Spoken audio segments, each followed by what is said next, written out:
வணக்கம். இப்போ அரசியல் களத்துல நெறைய தற்குறிகள் வந்துட்டாங்க. மாற்றம் குடுக்குறேன், டேஷ் டேஷ் குடுக்குறேன், அத குடுக்குறேன், இத குடுக்குறேன் அப்படின்னு சொல்லிட்டு அரசியல் களத்துக்கு வந்துடுறாங்க. ஆனா, அவங்களுக்கு தலைமை பண்புக்கான தகுதி இருக்கான்னு பார்த்தீங்கன்னா, இல்ல. நேர்மை இருக்கா? இல்ல. மக்கள் நலன் சார்ந்த சிந்தனை இருக்கா? இல்ல. தொலைநோக்கு திட்டம் இருக்கா? இல்ல. அரசியல்னா என்னன்னு தெரியுதா? இல்ல. ஒரு கட்சி கட்டமைப்புக்கு என்ன தேவைன்னு தெரியுதா? அதுவும் தெரியாது. ஆனா, மாற்றம் குடுக்குறேன், மயிர் குடுக்குறேன், மட்ட குடுக்குறேன் அப்படின்னு சொல்லிட்டு வந்துடுறாங்க. ஆனால், மாற்றத்துக்கு பதிலா அவங்க என்ன எடுத்துட்டு வராங்கன்னா, பொய்யா புழுகிட்டு இருக்கிறாங்க. இதானா மாற்றம்?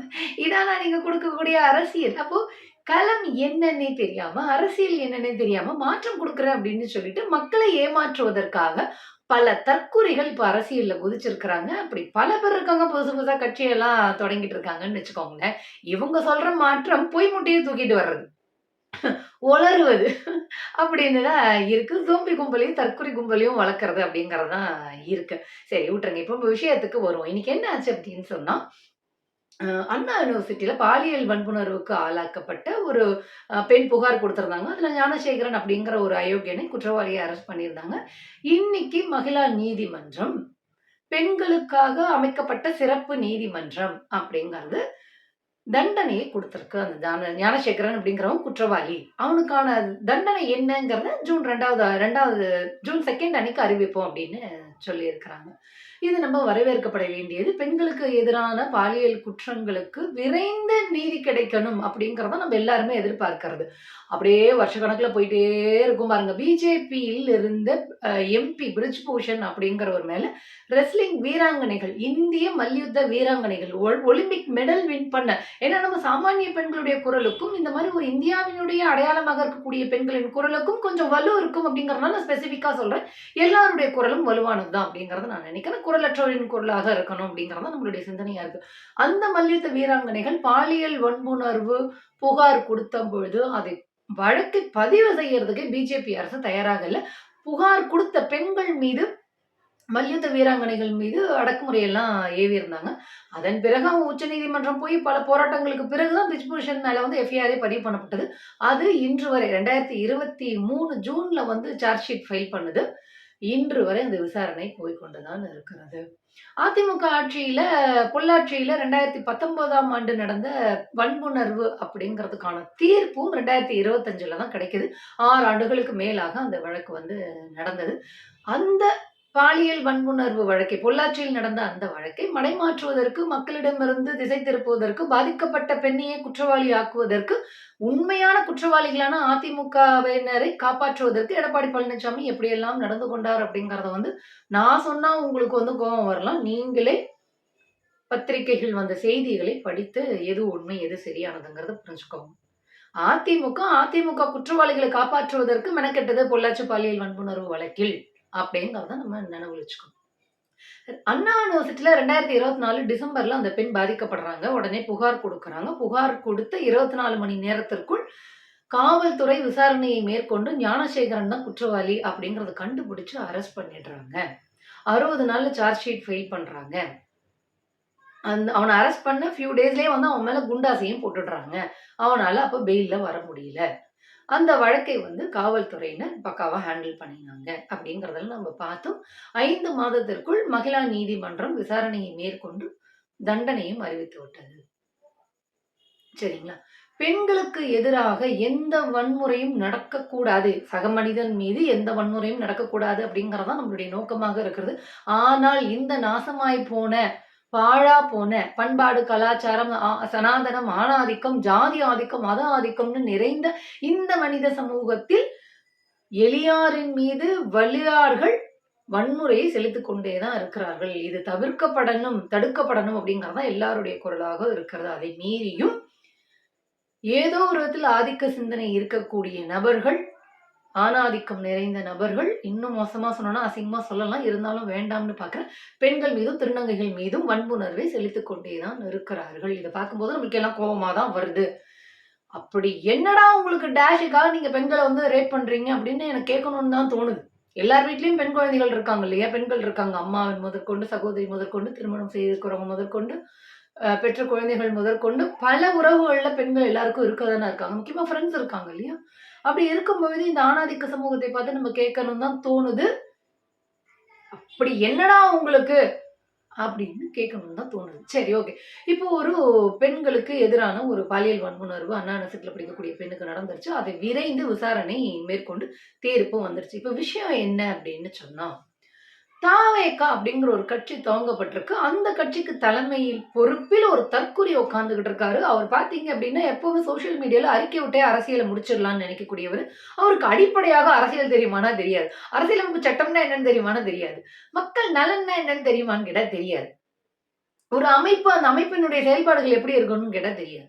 உண்மை என்னன்னு கேட்டா தெரியாது. வரலாறு என்னன்னு கேட்டா தெரியாது. எதுவுமே தெரியாத ஒரு தற்குறி தான் விஜய். அந்த கட்சியினுடைய தலைமை பொறுப்புல இருக்கிறாரு. இப்ப விஷயம் என்ன அப்படின்னு சொன்னா, பொள்ளாச்சி பாலியல் வன்புணர்வு வழக்குக்கும் இப்ப அண்மையில தீர்ப்பு வந்துச்சு இல்லையா? அதுக்கு விஜய் ஒரு அறிக்கை கொடுத்திருந்தாரு. இப்ப அண்ணா யூனிவர்சிட்டியில தீர்ப்பு வந்துச்சு. பாதிக்கப்பட்ட பெண்ணுக்கு இப்போ தீர்ப்பு வந்தது இல்லையா? அந்த வழக்குல குற்றவாளிக்கு தண்டனைன்னு சொல்லிட்டு தீர்ப்பு வந்திருக்கு இல்லையா? அதுக்கும் ஒரு அறிக்கை கொடுத்திருக்காரு. விஜய் ஒரு தற்குறி, அரைவேக்காடு, ஒரு அரசியல் புரோக்கர், ஆர்எஸ்எஸ் பிஜேபிக்கு வேலை செய்கின்ற ஒரு அடியாள், அதிமுக பாஜக கூட்டணி எச்ச இலைக்கு வேலை செய்கின்ற ஒரு பொய் மூட்டை அப்படிங்கறத இந்த அறிக்கையை ஒப்பிட்டு தான் நான் சொல்ல போறேன். நீங்களே பாத்துக்கோங்க. நான் சொல்றது சரியா இல்லையாங்கிறத நீங்களே முடிவெடுத்துக்கோங்க. இப்போ தவறானவர்கள், பொறுக்கிகள், அயோக்கியர்கள் நெத்தியில பச்சை எல்லாம் குத்திட்டு வர மாட்டாங்க. அவன் எல்லா கட்சியிலுமே இருப்பான். சில கட்சிகளுக்கு ஆதரவா இருப்பான்.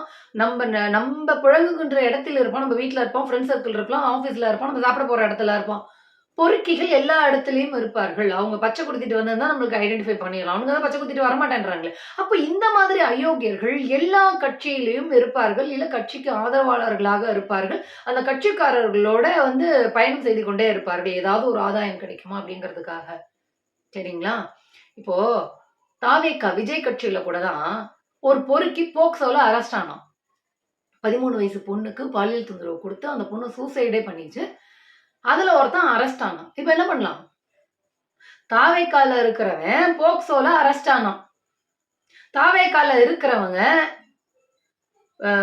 புரோக்கர் வேலை செஞ்சு அரெஸ்ட் ஆயிருக்காங்க. தாவேகால இருக்கிறவங்க எக்கனாமிக் கிரைம் பண்ணி அரெஸ்ட் ஆயிருக்காங்க. இப்ப என்ன பண்ணலாம்? அந்த கட்சியே பொறுக்கி கட்சின்னு சொல்லிடலாமா? ஒரு புரிதலுக்காக சொல்றேன். அப்போ இந்த அண்ணா யூனிவர்சிட்டி பாலியல் வழக்குல கைது செய்யப்படுகின்ற ஞானசேகரன் அப்படிங்கிறவன் திமுகங்கிற கட்சிக்கு ஆதரவாளராக இருக்கிறான். அவன் அந்த கட்சியை சேர்ந்தவன் அல்ல, ஆதரவாளர் அப்படின்னு சொல்லிட்டு அந்த கட்சியினுடைய தலைவரே சொல்லிட்டாருங்க. இந்த அறிக்கை கொடுத்திருக்க தற்கொலை விஜய் என்ன கொடுத்திருக்கான அறிக்கையில திமுக நிர்வாகி அப்படின்னு மென்ஷன் பண்ணியிருக்கோம். இவன் பொய் மூட்டை, ஒரு தற்குறி, அரசியல் புரோக்கர், ஆர்எஸ்எஸ் பிஜேபிக்கு வேலை செய்கின்ற ஒரு அல்லக்கை அடியாள்னு சொன்னதுல என்ன தவறு இருக்கு?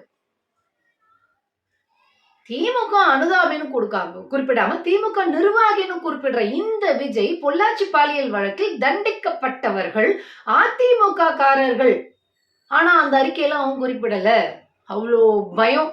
அதிமுக பாஜகவுக்கு அடியாள் வேலை செய்கின்ற விஜய்க்கு அந்த அறிக்கையில் பொள்ளாச்சி வழக்கு தீர்ப்பு அறிக்கையில் அதிமுக காரன்னு குறிப்பிடுறதுல உனக்கு என்ன பயம்? எழுதும் போது கை நொட்டிக்குமா? யார் உனக்கு இப்படி ஒரு கேவலமான அறிக்கையெல்லாம் எழுதி கொடுக்கறது? கொஞ்சமாவது நேர்மை இருக்க வேண்டாமா? அரசியலுக்கு வர மக்களுக்கு பணி செய்யணும்னு வர ஒரு கட்சி தொடங்கியிருக்கு. அதுல தலைமை பொறுப்புல உட்காரணும்னு ஆசை மட்டும் இருக்குல்ல, அதுக்கு ஒரு நேர்மை வேண்டாமா? ஒரு பண்பு வேண்டாமா? இப்படி ஒரு பொய்யை தூக்கிட்டு வரியா? அசிங்கமா இல்லையா உனக்கு? கட்சி ஒரு கேடு, பதவி ஒரு கேடு, இதுல ஓட்டு வேற கேட்டு வரப்போற மக்கள் கிட்ட. நேர்மையே இல்லாத உங்களுக்கு எல்லாம் எதுக்கு ஒரு கட்சி, ஒரு தலைமை பண்பு? வாய் மட்டும் இங்க வரைக்கும் போகுது. அதுவும் பொய், புரட்டு. ஏன் பொள்ளாச்சி வழக்குல அதிமுக காரங்க தான் அரசு செய்யப்பட்டாங்கன்னு எழுதினா என்ன குறைஞ்சு போயிடுவே நீனு? அப்ப எந்த அளவுக்கு ஒரு கேவலமான சிந்தனையோட அவதூறு பரப்பணுங்கிறதுக்காகவே அரசியலுக்கு வந்திருக்க? நேர்மையே இல்லாத ஜென்மங்கள். அடுத்தது, இந்த அண்ணா யூனிவர்சிட்டி வழக்குல நிர்வாக தோல்வியை திமுக அடைஞ்சிருக்கும். அதை திமுக மறைக்க முயற்சி செய்யணும். இந்த தற்கொலை விஜய் தான் மென்ஷன் பண்ணது. நம்ம என்ன கேட்கிறோம்? ஏதாவது ஒரு ஆதாரம் சொல்லு. நிர்வாக தோல்வியை மறைக்க திமுக முயற்சி பண்ணிச்சு. ஒரு ஆதாரம். கேஸ நேர்மையா நடத்தியிருக்கு, எஃபெக்டிவா நடத்தியிருக்கு அப்படின்னு நம்ம ஒரு விதத்துல சொல்லிட்டு இருக்கும்போது, அதே சமயத்துல நம்ம சொல்றோம் பெண்களுக்கு எதிரான குற்றங்கள் நடக்கக்கூடாது. ஆனால் இந்த மாரி தற்குறிகளும், ஆணாதிக்க சிந்தனை உடையவர்களும் இந்த சமூகத்துல நம்மளோட சக மனிதனும் மனித உருவத்தில் உலவிட்டு இருக்கிறானே, என்ன பண்றது? இந்த போக்சோல அரெஸ்ட் ஆன தாவேக்காக கூட தான் ஒருத்தன் இருக்கிறான். அதுக்கு சொல்ல வரேன். ஆனால் இதே தற்குறி விஜய், ஆர்எஸ்எஸ் பிஜேபிக்கு அடியாள் வேலை செய்கின்ற விஜய், பொள்ளாச்சி பாலியல் வன்புணர்வு வழக்குல பாதிக்கப்பட்ட பெண்ணினுடைய விவரங்களை கசிய விட்ட அதிமுக பற்றி அந்த பொள்ளாச்சி அறிக்கையெல்லாம் மென்ஷனே பண்ணல. எந்த அளவிற்கு அந்த பொள்ளாச்சி பாலியல் வன்புணர்வை அந்த செய்தியை மக்கள் கிட்ட இருந்து மறைக்கணும், இது மழுங்கடிக்க செய்யணும்னு அதிமுக அப்ப ஆட்சியில் முயற்சி செய்தது. அதையெல்லாம் மீறி இன்னைக்கு தீர்ப்பு வந்திருக்குங்கன்னு குறிப்பிடுறதுக்கு விஜய்க்கு வந்து தைரியம் வரல. இதுக்கெல்லாம் அறிவு இருக்கணும் முதல்ல, அது கிடையாது. அட்லீஸ்ட் ஏதாவது கொஞ்சம் தைரியம் இருக்கணும்ல, அதை மென்ஷன் பண்ணல. அப்போ அவதூறு பரப்பணும் திமுக மேல அப்படிங்கிறதுக்காகவே கட்சி தொடங்கிருக்கே. இதுக்கு எதுக்கு ஒரு கட்சி? இதுக்கு வேற ஏதாவது வேலை செய்யலாமே அதிமுக பிஜேபியில போய் சேர்ந்துக்கிட்டு. அரசியல் அதிகாரத்தை பயன்படுத்தி அதிமுக பொள்ளாச்சியில் பாதிக்கப்பட்ட அந்த பெண்களையும் அந்த வழக்கை நீர்த்து போக செய்வதற்கு என்னெல்லாம் செஞ்சதுன்னு கண்கூடா சாட்சிகள்லாம் இருக்கும்பொழுது அதை குறிப்பிடுறதுக்கு உனக்கு தைரியம் வரல. ஆனால் இந்த அண்ணா யூனிவர்சிட்டி வழக்குல 60 நாள்ல சார்ஜ் ஷீட் ஃபைல் பண்ணி நாங்க கேஸை விரைந்து முடிச்சு நாங்க நீதியை பெற்று தருவோம்னு சட்டமன்றத்திலேயே முதலமைச்சர் சொல்லியிருக்கிறாரு. ஆனா அப்பட்டமா ஒரு பொய்யான அறிக்கையை தூக்கிட்டு வர திமுக திசை திருப்பிச்சு. என்னது, திமுக மறைக்க முயற்சி செஞ்சுச்சுன்னு. இந்த வேலைக்கு பேர் என்ன தெரியுமா? விஜய் ஒரு படத்துல சொல்லுவாரு, எச்சத்தனம். அடுத்தது எஃப்ஐஆர் வந்து அண்ணா யூனிவர்சிட்டி வழக்குல வந்து லீக் ஆச்சு, திமுக அரசினுடைய தோல்வி இது அப்படின்னு எல்லாம் சொல்றேன். பொள்ளாச்சி பாலியல் வன்புணர்வு வழக்குல அந்த பாதிக்கப்பட்ட பெண்ணுடைய விவரங்களை ஜிஓலயே அதிமுக ஆட்சி மென்ஷன் பண்ணி அம்பலப்படுத்திச்சு பாதிக்கப்பட்ட பெண்ணை. பொள்ளாச்சி பாலியல் வன்புணர்வு வழக்குல இதை குறிப்பிடுறதுக்கு விஜய் மறந்துட்டார் போல இருக்கு. அண்ணா யூனிவர்சிட்டியோட வழக்குல எஃப்ஐஆர் லீக் ஆனதுக்கு காரணம் ஒன்றிய அரசினுடைய டெக்னிக்கல் மிஸ்டேக்ஸ். அது அவங்களே ஒத்துக்கிட்டு இருக்கிறாங்க. ஐபிசில இருந்து பிஎன்எஸ்க்கு மாத்திர அந்த ப்ராசஸ்ல டெக்னிக்கல் கிளிச் இருக்குது, அதனாலதான் வந்து எஃப்ஐஆர் லீக் ஆயிடுச்சு அப்படின்னு அவங்களே ஒத்துக்கிட்ட பிறகு கூட இவர் திமுக அரசு தான் லீக் பண்ணுச்சுன்னு ஒரு பொய்யா ஒரு அறிக்கையை தூக்கிட்டு வரையே கொஞ்சமான கடுகளவுக்கான உனக்கு ஒரு நேர்மை இருக்கா? இதெல்லாம் பத்திரிகை படிச்சு என்ன அரசியல் நிகழ்வுகள் நடக்குது, என்ன மாதிரி சொசைட்டில நடக்குது, அரசு இயந்திரம்னா என்ன, அது எப்படி செயல்படும் அப்படிங்கறதெல்லாம் பார்த்திருந்தா இந்த இந்த நிலைக்கு வந்திருக்க மாட்டோம். ஆனால் பொய் சொல்றதுக்காகவே அவதூறு பரப்பி ஓட்டு பொறுக்கிறதுக்காகவே சில கும்பல்கள் இப்ப வருது இல்லையா? அதுல ஒருத்தர் தான் விஜய். அதனாலதான் ஒன்றிய அரசே ஒப்புக்கொண்ட ஒரு விஷயத்த ஏத்துக்காம பொய்யா ஒரு அறிக்கையை தூக்கிட்டு வந்திருக்கு. பொள்ளாச்சி பாலியல் உண்மையாகவே பெண்கள் மீது அக்கறை இருந்திருந்தால் பொள்ளாச்சி பாலியல் வன்புணர்வு வழக்கு வந்தபோது ஒரு அறிக்கை கொடுத்தீங்களே, அந்த அறிக்கையில் எந்த அரசு பெண்களுக்கு எதிராக செயல்பட்டு இருந்தாலும் குறிப்பிடணுங்கிற எண்ணம் வந்திருக்கும் இல்லையா? உண்மையாகவே பெண்கள் மீது அக்கறை இருந்திருந்தால். அப்போ பொள்ளாச்சி பாலியல் வன்புணர்வு வழக்குல அதிமுகவை காப்பாற்றும் வகையில் அறிக்கை விட்டுவிட்டு அண்ணா யூனிவர்சிட்டி வழக்குல திமுக மீது அவதூறு பரப்பணும்னு ஒரு அறிக்கையை தூக்கிட்டு வந்திருக்கேன். உனக்கு பெண்கள் மீது உண்மையாகவே அக்கறை இருக்கிறதா விஜய்னு கேக்குறேன். கிடையாது. பாதிக்கப்பட்ட பெண்களை வைத்து அரசியல் பிழைப்பு நடத்தணும்னு ஒரு கேவலமான சிந்தனையோட கட்சி தொடங்கிருக்கீங்களே, இதுக்கு எதுக்கு நீங்க கட்சி தொடங்குறீங்க? அதிமுக பாஜக கூட்டணிக்கு போய் வேற ஏதாவது வேலை செய்யலாமே மிஸ்டர் விஜய். அடுத்தது எஸ்ஐடி தான் ஸ்பெஷல் இன்வெஸ்டிகேஷன் டீமை வந்து ஹைகோர்ட் வந்து ஃபார்ம் பண்ணுது, அவங்க தான் விசாரிச்சாங்க அப்படின்னு சொல்றேன். நான் என்ன சொல்றேன், இதே இத எடப்பாடி பழனிசாமியும் தூக்கிட்டு வராரு, விஜயும் தூக்கிட்டு வராங்க. அப்ப தெரியுதுங்களா யாருக்குள்ள கள்ள தொடர்பு இருக்குது அப்படின்னு சொல்லிட்டு. ஸ்பெஷல் இன்வெஸ்டிகேஷன் டீமை நீதிமன்றம் அமைத்தது தமிழ்நாடு காவல்துறை அதிகாரிகளை வைத்து. புரியுதுங்களா? எந்த அதிகாரிகளை வைத்து? தமிழ்நாடு காவல்துறை அதிகாரிகளை வைத்துதான் எஸ்ஐடி ஃபார்ம் ஆச்சு.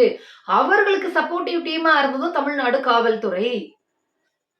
இப்ப தமிழ்நாடு தானே இதை விசாரிச்சிருக்கு, தமிழ்நாடு தானே விசாரணை செய்து, தமிழ்நாடு வக்கீல்கள் வழக்கறிஞர்கள் தான், அரசு வழக்கறிஞர்கள் தான் இதை வாதாடி அந்த ஞானசேகரனுக்கு தண்டனை பெற்று கொடுத்திருக்கிறார்கள்.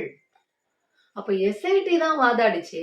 இதுக்கு எதுக்கு திமுக அரசு தமிழ்நாடு காவல்துறைன்னு கிரெடிட் எடுத்துக்கிறீங்கன்னு ஒரு அறிக்கை. இந்த தற்கொலை விஜயும் மானங்கெட்ட பழனிசாமின்னா. மானங்கெட்ட பழனிசாமின்னு அமைச்சர் ரகுபதி அறிக்கை குடுத்திருக்காரு. அதுல இருந்து தான் சொல்றேன். ஸ்பெஷல் இன்வெஸ்டிகேஷன் டீம் தமிழ்நாடு காவல்துறை இருந்தது. வாதாடியது மகளிர் நீதிமன்றத்தில் வாதாடியது அரசு வழக்கறிஞர்கள். இதுல வந்து மகளிர் நீதிமன்றத்துக்கு போனதுனாலதான் வந்து விசாரணை முடிஞ்சிச்சு சீக்கிரம். ஆமா, பெண்களுக்கு எதிரான பாலியல் வன்புணர்வு வழக்கை விரைந்து விசாரிக்கணும் அப்படிங்கிறதுக்காக தான் பெண்கள் சிறப்பு நீதிமன்றமே அமைக்கப்பட்டது. அதுவே தெரியல. அவங்க விசாரிச்சனாலதான், அவங்க விசாரிக்கணும்னு தான் அமைக்கப்பட்டதே. அந்த ஒரு அப்படி ஒண்ணு ஸ்ட்ரக்சர் உருவானதுக்கு காரணமே பெண்களுக்கு எதிரான பாலியல் வன்புணர்வு வழக்கை விரைந்து விசாரிச்சு தீர்ப்பு கொடுக்கணும். நிர்பயா வழக்கு இழுத்துச்சு பாருங்க. இப்ப வரைக்கும் பிஜேபி எம்பி பிரிஜ்பூஷனுடைய வழக்கு இழுக்குது பாருங்க. பிஜேபி ஓட்டு கேட்டுச்சே. ஒரு கேங் ரேபிஸ்ட் 100 பெண்கள் நாசம் பண்ண பிரிஜ்வல் ரேவண்ணா வழக்கு இப்ப வரைக்கும் விசாரணையில இருக்கு. இப்படியெல்லாம் நடக்கக்கூடாது அப்படிங்கிறதுக்காக தான் ஸ்பெஷல் கோர்ட்ல போய் தமிழ்நாடு அரசு வாதாடி எல்லாம் தீர்ப்பை கொண்டு வந்து வச்சிருக்கு. உண்மையாகவே பெண்கள் மீது அக்கறை இருந்தால் இப்போ வரைக்கும் இழுத்துக்கிட்டு இருக்க இந்த கேஸ் எல்லாம் மென்ஷன் பண்றதுக்கு துப்பு இருக்கா விஜய்க்கு? இல்ல இந்த மாதிரி தற்கொலைகளை பார்த்து கேட்கிறேன். நீங்களா சோறு திம்பிங்களா இல்ல RSS பிஜேபி போடுற எச்சையில எது திம்பிங்களான்னு கேட்கிறேன். நான் பொதுவா கேட்கிறேன். பெண்களை ஏன் அரசியல் படுத்தி பெண்கள் மீது ஏன் இவ்வளவு கேவலமா அரசியல் பண்றீங்க? பொள்ளாச்சி பாலியல் வன்புணர்வு வழக்குல அதிமுக மெத்தனமாக செயல்பட்டது, பாதிக்கப்பட்ட பெண்ணுடைய விவரங்களை கசிய விட்டு பாதிப்புக்கு உள்ளாக்குச்சுங்கிற விஷயம் தெரிய வந்ததுக்கு பிறகுதான் எல்லோரும் போராடினார்கள். ஒரு அரசு நடவடிக்கை எடுக்கலன்னா எதிர்கட்சியும் மற்ற அமைப்புகளும் போராடும். ஆனால் அண்ணா யூனிவர்சிட்டி வழக்குல அரசு சிறப்பான விசாரணையை மேற்கொண்டது. புகார் கொடுத்த 24 மணி நேரத்துல அந்த குற்றவாளியை அரெஸ்ட் பண்றாங்க. மெட்ராஸ் ஹைகோர்ட் வந்து தானா வந்து இல்ல நாங்க ஸ்பெஷல் இன்வெஸ்டிகேஷன் டீம் நாங்க ஃபார்ம் பண்ண போறோம், அதுலதான் விசாரணை நடக்கணும்னு அவங்க சொன்னாங்க. இங்க ஒண்ணும் விசாரணை சுணக்கமாலாம் இல்ல. தமிழ்நாடு காவல்துறை தான் அரெஸ்ட் பண்ணுது அந்த ஞானசேகரன். எந்த அளவிற்கு ஒரு ஒரு ஒரு பொய்யான அறிக்கையில அவ்வளவு பொய். திமுகவை மென்ஷன் பண்ணணும், அதுக்காக பொய்ய திங்குறாங்க. திமுகவை எதிர்க்கணும்னா எது வேணாலும் திப்பீங்களா? எல்லாரையும் தான் கேட்கிறேன். திமுக எதிர்ப்பாளர்கள் ஒரு நேர்மை வேண்டாமா எதிர்க்கிறதுல? இப்படி அவதூறு பண்ணி பொழைச்சுக்கிட்டு இருக்கிறீங்க. அசிங்கமா இல்ல? உங்களுக்கு நேர்மை இருந்தா நீங்க அவதூறு தூக்கிட்டு வர போறீங்க. இதுல எடப்பாடி பழனிசாமி இதுல வந்து இந்த தீர்ப்பு கிடைச்சிருச்சோம் பாராட்டுறாராம். இதுக்கு முழு காரணம் SIT தானா? தமிழ்நாடு காவல்துறைக்கு பாராட்டு முதலமைச்சர் மு க ஸ்டாலின் பதிவு போட்டோன்னு இவர் சொல்றாரு, இதெல்லாம் விசாரணை மேற்கொண்ட SIT இருந்து தமிழ்நாடு காவல்துறை. SIT விசாரணையில வாதாடினது தமிழ்நாடு அரசு வழக்கறிஞர்கள். SITக்கு தான் கிரெடிட் போகும், SIT தான் விசாரிச்சிச்சு அப்படின்னு சொல்லக்கூடிய எடப்பாடி பழனிசாமி அவரோட ஸ்டேட்மெண்ட்லயே ஒண்ணு மென்ஷன் பண்றாரு. என்னன்னா, யார் அந்த சார்? அதுல ஒரு சார திமுக அரசு தப்பிக்க விட்டுடுச்சு. SIT தான் முழுசா விசாரணை பண்ணிச்சோம். ஆனா அதுல வந்து ஒரு சார வந்து திமுக அரசு தப்பிக்க விட்டுருச்சோம். கொஞ்சமானும் அறிக்கை கொடுக்கும்போது நேர்மைதான் இல்ல, பொய்ய தூக்கிட்டு வரீங்க. கொஞ்சம் அறிவு கூடவா இல்ல? SIT தான் விசாரிச்சுச்சுன்னா எப்படி அதுல இருந்து தமிழ்நாடு அரசு திமுக அரசு ஒரு சார தப்பிக்க வைக்க முடியும்? SIT தான் நல்லா விசாரிச்சு தீர்ப்பு கொடுத்துச்சு. அப்புறம் எப்படியா வந்து சார தப்பிக்க வைக்க முடியும்? அப்படி ஒரு சார் இருந்து உனக்கு ஆதாரம் இருந்தா நீ நீதிமன்றத்துல போய் கொடுத்துருக்கணும்ல. பெண்களை பகட காயா பயன்படுத்தி இந்த மாதிரி பொய்யான அறிக்கையெல்லாம் கொடுத்து அரசியல் பண்ணிட்டு இருப்பீங்களா? வெக்கமா இல்லையா உங்களுக்கு எல்லாம்? பெண்களை வைத்து காலம் காலமாக அரசியல் பண்ணாதீங்க, ஒரு கீழ்த்தரமான வேலையை பண்றீங்கன்னு தான் சொல்றா. கூவத்தூர் வேலையை செய்யாதீங்க மிஸ்டர் எடப்பாடி பழனிசாமி. அந்த சார் யாரா வந்தா போய் சொல்ல வேண்டியது. தகவல் தொழில்நுட்பத்துறை ஒன்றிய பிஜேபி அரசு கிட்ட தானே இருக்கு. நீங்க அவங்களோட கூட்டணியில இருக்கிறீங்கல்ல. அப்ப யார் அந்த சார், அந்த போன்ல யார் இருந்தாங்கிற விவரத்தை நீங்க சேகரிச்சு ஆதாரங்களை வாங்கி இந்த SIT விசாரணை போய் நீங்க கொடுக்க வேண்டியது தானே. அப்போ எதுவுமே கொடுக்கல. விசாரணை முடிஞ்சு தீர்ப்பு வந்தாச்சு. இப்பயும் ஒரு அறிக்கை கொடுக்குறீங்க. யார் அந்த சார்? வெக்கமா இல்லையா உங்களுக்கு எல்லாம்? நீங்க அரசியல் பண்றதுக்கு பெண்கள் தான் கிடைக்கிறாங்களா? அசிங்கமா இல்ல? நீங்க பொள்ளாச்சி பாலியல் வழக்குல எந்த அளவுக்கு அலட்சியப்படுத்தினீங்க அப்படிங்கறத பார்த்துட்டு தான் பொதுமக்கள் முதற்கொண்டு வந்து போராடினாங்க. இதுல அப்படி இல்லையே. 5 மாசத்துல தீர்ப்பு வந்துச்சு. 2019 பொள்ளாச்சி பாலியல் வன்புணர்வு அந்த கேஸ் வந்துச்சு. நீங்க ஆட்சியில இருக்கிற வரைக்கும் எங்க நீதி வந்துச்சா? இல்ல தீர்ப்பு வரல. அப்போ ஒரு மாநில அரசு எந்த அளவுக்கு ஒரு வழக்கை வீரியமாக நடத்துகிறது, நேர்மையாக நடத்துகிறதுன்னு ஒண்ணு இருக்குல்ல. அப்படி நடத்தின திமுக மேல அவதூறு பரப்பணும்னு சொல்லிட்டு பொய்யா அறிக்கை தூக்கிட்டு வரீங்களே. நீங்களும் சோறு தான் திங்குறீங்களா இல்ல வேற ஏதாவது திங்குறீங்களா?